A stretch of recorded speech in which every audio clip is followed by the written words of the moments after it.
About my science, and I said, I'm a Franco Trading Enterprise, DBS Industries Limited, Angel Dominion Herbal Powder, and a snit in the cremimoa, matrix and como anope. Nasa Brady, a Dr. Kojokuma, well, no free Ganaherbs Therapeutics, a dinner because I should do eh. Doc, the moons be mad down to me level cacra. Everybody and I may have become me. On time,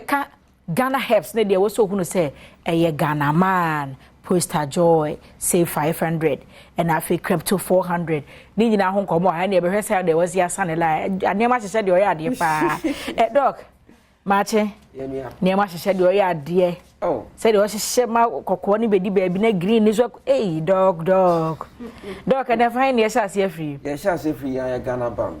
Bam say de tutu nsu ehiem di puno no precisely de wuti pai wa de tutu nsu ehiem hwia no eno apepepe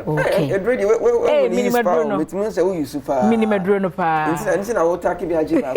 that me say wo kwa amaji na say we want say senior insuo no air to to amanfo sasabro ani honam ye onye hututu ebe sorry sa eni tinyame adom no misraw se bibisa air possible ni pedio no ma me pacho bo modern na pentem na kohwehwe Ghana Bam ye yankasa ya haban hodro na yakabom and their formalities are a perfect blend of about 5 or 6 herbs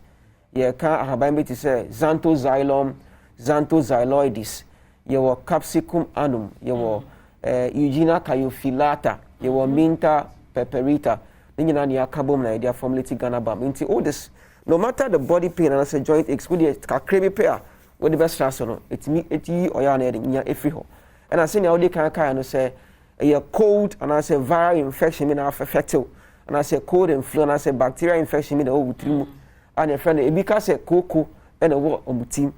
Medical near friend is sinus infections and as a sinusitis obi so haya na enka okasa enka de ewoni num obi de gingivitis obi de tonsillitis ne nyina no nya be ne se unwan so hie kakra na wape Ghana Bam na wate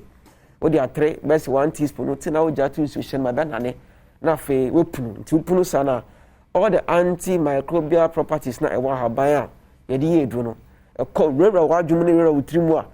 ekum embawa ni nyina e ma afi utimi ye relieved intene you be recommend Ghana Bam e di amobi afi so say onsane wonan eta sinse na eginegina misrew awona ba e ya de beta ayen crop from patwa no so e ba ne sana babodi se ba hwehwe Ghana Bam e bia yo bia wotena se che into sorry na usisi e ye wo ya me patwa hwehwe Ghana Bam so betimi tuampo a odi asawa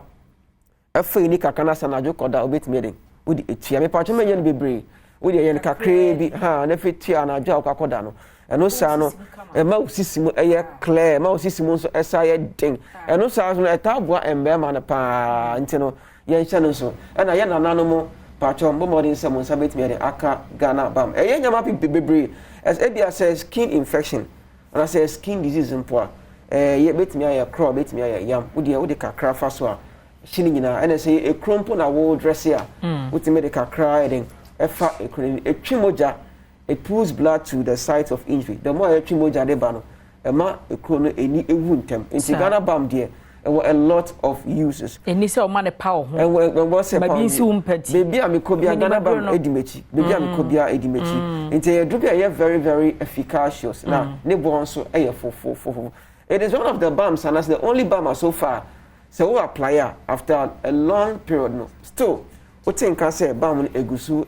after 6 hours krano. The balm is still working. And I'm not surprised me ba and I say me co-programs and Uncle for rushing the edge any. Yes. Don't underrate the power or the potency of Sir Edu with Ghana Bam. I feel so you were Ghana Man capsules. The part of Edino, a man in scare and man away from the medicine. And master at me and money and last my maybe friend said or confirm as is or Ghana Man capsules. How much is the say? Enye emba edru na eyembe medru nti na wo say one me kasa na metimi convince pharmacist no the thing is a Ghana Man capsule no map no ja edi fusane blood circulation enhancer na woman no what she was using it for no peripheral neuropathy say wo ha na wonsane wona no atititiri okay and I say the pedua no etimi edudu pekope then sometimes it makes me signs and symptoms of stroke now anytime be onum Ghana Man capsule no wonsa afi no the insane in an entire titi no ejai into one against say no and one obenum into what it does is say and nani moja ema moja etimi edi fusane and in the first place can be answer ebe nani moja no krano edi kan emboa ema nipeduane enya moja into ebo erythropoiesis wo de kan enya moja na fe anani moja no na akoma no epia moja no ama no moja no etimi edi fusane ho na ema no unique in the sense that the more any moja no edi nuane nro dodo a nipeduane ehia era adwene no mo adwene nso odwumedi ahodo bia edi a ebo nipeduane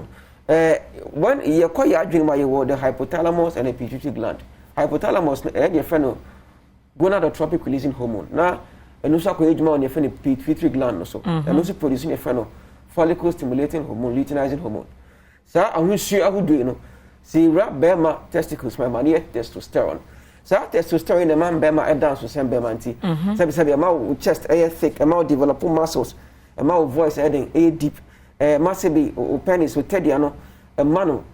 weight mu edu se eye ketekete a man run ho e be tenten na sabi ma waten kind sorry that is to say so obi an atenka ewu obi an be ma ketekete obi a sabi the be man emu nyedu aya no it is because the testosterone level na heading a drop into over Ghana comes na enhance blood circulation essentially peja with testosterone level into sabi ma be ma ka no usaye be ma e won pemu afin say ma erection eye bigger eye harder eye longer eye stronger aside that no bi won so oni obehia enche na ne ho asade no it's because say your home bi wa ya bi friend serotonin wo de no eso ate Ghana man capsules no boost serotonin level no afin ma osisimu